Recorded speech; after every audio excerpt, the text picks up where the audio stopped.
À l'occasion du mois du patrimoine 2025, le Musée public national des antiquités d'Alger a ouvert ses portes aux experts passionnés pour une journée d'études inédite. Intitulée « Le patrimoine culturel à l'ère de l'intelligence artificielle », cette rencontre a réuni des spécialistes de la conservation, de la muséographie et des nouvelles technologies. Hadi Awarag, architecte gérant de l'entreprise Ornena spécialisée dans l'ingénierie culturelle. L'intelligence artificielle est un outil très important pour une prise de décision rapide car elle fournit des informations, beaucoup d'informations sur l'état des structures, des bâtiments, des œuvres d'art, des sites archéologiques, et ça permet d'être efficace parce qu'on dit que celui qui voit clair et agit vite transforme voilà, le péril en victoire. Donc ça permet de préserver, de sauvegarder notre patrimoine matériel. Pouvez-vous nous décrire le projet 3D que vous présentez aujourd'hui? En réalité, ça, c'est une visite virtuelle qu'on a préparée. C'est une visite virtuelle de la salle numismatique. C'est une exposition des anciennes pièces de monnaie. Donc, on a pris une scénographie, étude, et on l'a réalisée. Et c'est une expérience immersive, interactive entre le public. Il peut naviguer dans cette salle, voir les vitrines d'exposition, lire les affiches. Il peut même, à travers la visite virtuelle, se rapprocher de l'objet exposé, le voir dans des détails. Donc, ça permet aussi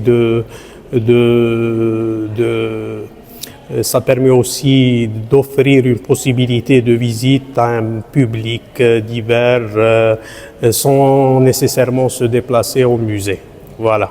Comment voyez-vous l'évolution du rôle des architectes dans ce dialogue entre patrimoine et l'IA?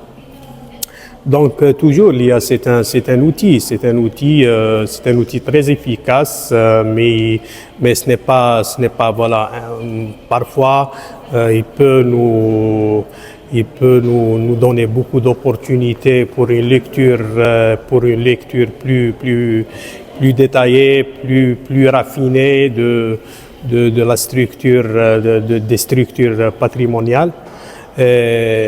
C'est un outil qu'on utilise, il est dirigé il ne fait pas tout, il est orienté, il est utilisé par l'architecte. Donc c'est une solution très intéressante qu'on utilise à travers le monde dans le but de préserver et de valoriser le patrimoine matériel.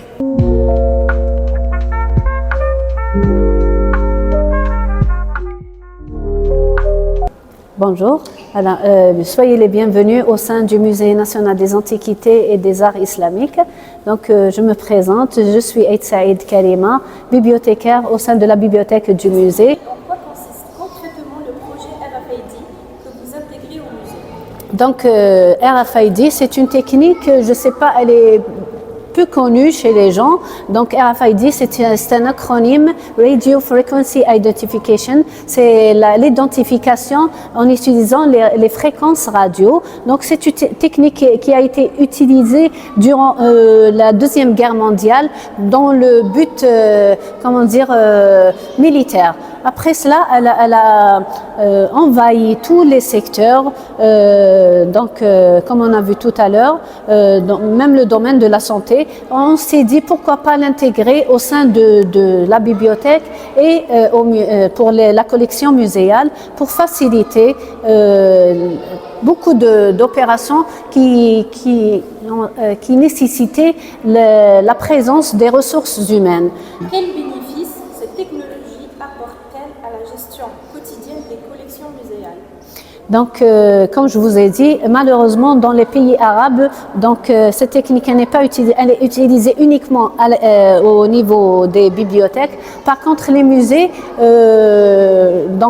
Europe, le musée de France, Poitou, et musée de Bretagne, ils ont utilisé cette technique pour faciliter, comme je disais, faciliter l'acquisition l'acquisition des collections muséales, quand je dis l'acquisition débutant par les fouilles jusqu'à leur conservation. L'inventaire, ça nous permet de faciliter l'inventaire qui se trouve que c'est une opération chronophage, donc ça nous permet de gagner beaucoup de temps. Et même ça nous permet d'avoir la traçabilité de l'objet vu qu'il y a un prêt intermuséal. Donc pour savoir et même savoir identifier l'objet où se trouve, soit au niveau des salles d'exposition ou bien au niveau des réserves.